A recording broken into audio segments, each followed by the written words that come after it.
Morning students, today we start exercise 2.4। 2.4 के last हमने 5th सम तक कर लिए थे। आज हम करेंगे 6th सम। तो 6th सम की स्टेटमेंट क्या है? There is a narrow rectangle plot reserved for a school in Mohali village. The length and the breadth of the plot are in the ratio 11:4। क्या कह रहा है कि एक नैरो रेक्टेंगुलर प्लॉट है जो एक रिजर्व किया गया है स्कूल बनाने के लिए। कहाँ पे? मोहाली पे। The length and the breadth of the plot are in the ratio 11:4। जो लेंथ और ब्रेथ का रेशो दिया गया है वो हमें दिया गया है 11:4। एट द रेट ऑफ ₹100 पर metre it will cost the village panchayat 75,000 to fence the plot. उसे फेंस करने के लिए 100 पर मीटर पर कितना खर्चा आता है? 75,000। What are the dimension of the plot. अब हमें डायमेंशन निकालनी है किसकी? प्लॉट की, जो रेशो में दी गई है। तो हम लेट कर लेते हैं जो लेंथ एंड द ब्रेथ।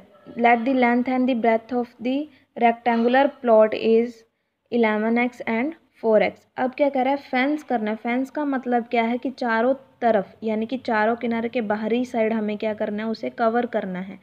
तो पैरामीटर हमें निकालना होगा। पैरामीटर क्या होता है? 2 × L + P रेक्टेंगल का। तो हमने ये वैल्यू पुट कर दी। 2 11x + 4x, 11 और 4 15x। तो 2 × 15 तो क्या आएगा? 30x मीटर आ जाएगा। Cost of fencing at the rate of 100 rupees पर मीटर। 100 रुपीज़ पर मीटर पर था, यानी कि 1 मीटर को फेंस करना है तो हमारे पास कितना खर्चा आता है? 100 रुपीज़। अब हमारे पास टोटल पैरामीटर कितना है? 30x। तो 30x × 100 तो कितना आएगा? 3000x आ जाएगा। टोटल खर्चा कितना हुआ? 75,000 रुपीज़। तो 3000x = 75,000 रुपीज़। तो x = क्या आएगा? डिवाइड में चला जाएगा 3000, 30 से 30 कट होगी तो x = 25। तो लेंथ कितनी आ गई? 11x, यानी कि x की वैल्यू कितनी है? 25, यानी कि 11 × 25 तो क्या आएगा? 275 मीटर। तो ब्रेथ कितनी है कि 4 × x, 25 × 4 तो 100 मीटर। ये हमारी डायमेंशन आ गई, लेंथ एंड ब्रेथ आ गई। उसके बाद नेक्स्ट सम क्या है? Hassan buy 2 kinds of cloth material for school uniform. Shirt material that cost ₹50 per meter and trouser material that cost him 90 rupees per meter. कह रहा है कि हसन ने 2 तरह का कपड़ा खरीदा अपनी यूनिफॉर्म के लिए। शर्ट का मटेरियल के पैसे कितने थे? 50 रुपीज़ पर मीटर और ट्राउज़र के कितने थे? 90 रुपीज़ पर metre. For every 2 metre of trouser material he buy 3 metres of shirt material. अगर वो किसी एक तरह का कपड़ा 2 मीटर शर्ट के लिए खरीदता है, ट्राउज़र के लिए खरीदता है, तो उस बेस पे वो क्या करता है कि 3 मीटर जो कपड़ा है वो किसके लिए खरीदता है? अपनी शर्ट के लिए। He sells the material at 12% and 10% profit respectively. He sells, अब उसने वो कपड़ा बेचा कितना? 12% and 10% प्रॉफिट पर। His total sale is 36,600 rupees. उसकी टोटल सेल कितनी है? 36,600 rupees. How much trouser material did he buy. अब उसने ट्राउज़र के लिए कितना मटेरियल खरीदा? Let the required cloth for trouser 2 metre खरीदा था।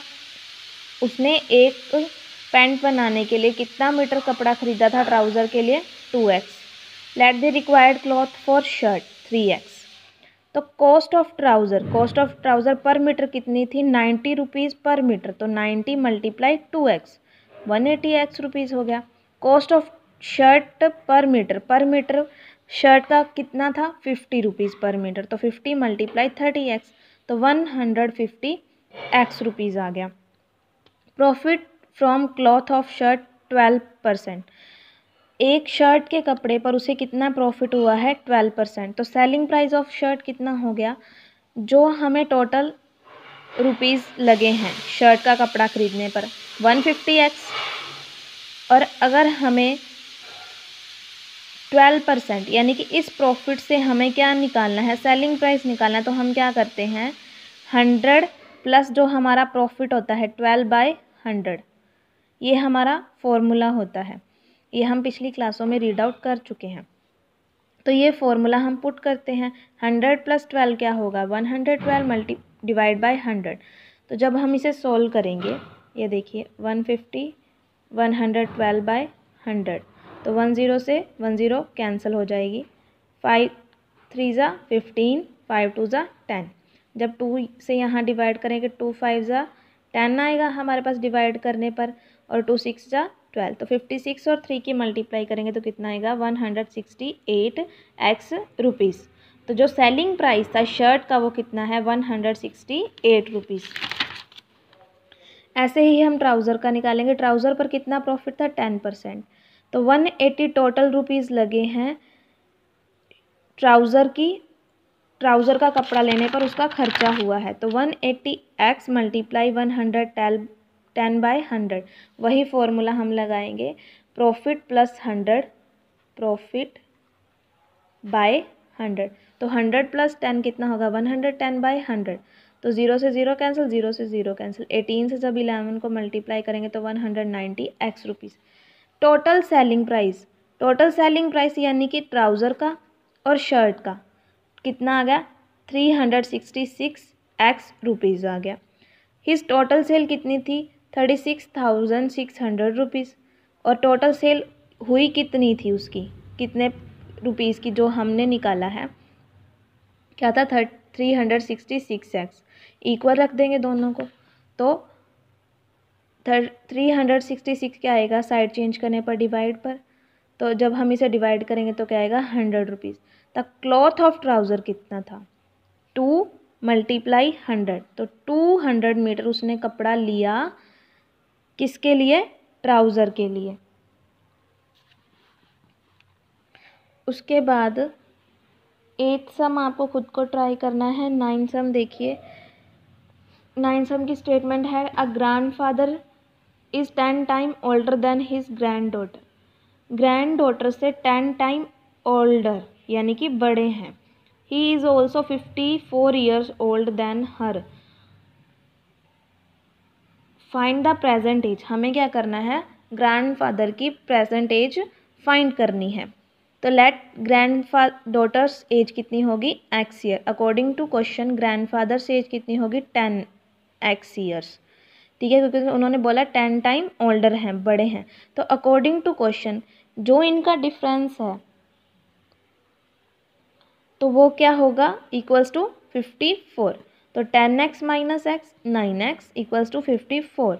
तो x इक्वल्स टू 54 डिवाइड 9, तो कितना आ गया, 6 ईयर्स। यानी कि ग्रैंड डॉटर की एज कितनी है, 6 ईयर है, और ग्रैंडफादर की एज कितनी है, 10 × x, यानी कि 10 × 6 60 ईयर आ जाएगी।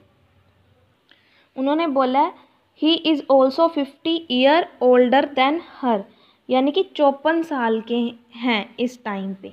तो अगर हमें उस चीज़ की वैल्यू निकालनी है तो क्या करेंगे, जो हमने एज लेट करी है उसमें से क्या कर देंगे, 50, जो ग्रैंडफादर की एज में से हम क्या करेंगे, ग्रैंड डॉटर की एज माइनस कर देंगे, तो हमारे पास क्या आ जाएगा, इक्वल्स टू क्या होगा, 54। तो वो क्या आ जाएगा, 10x - x equal to 9x equals to 54। तो x हमारे पास क्या आएगा, 6 ईयर्स।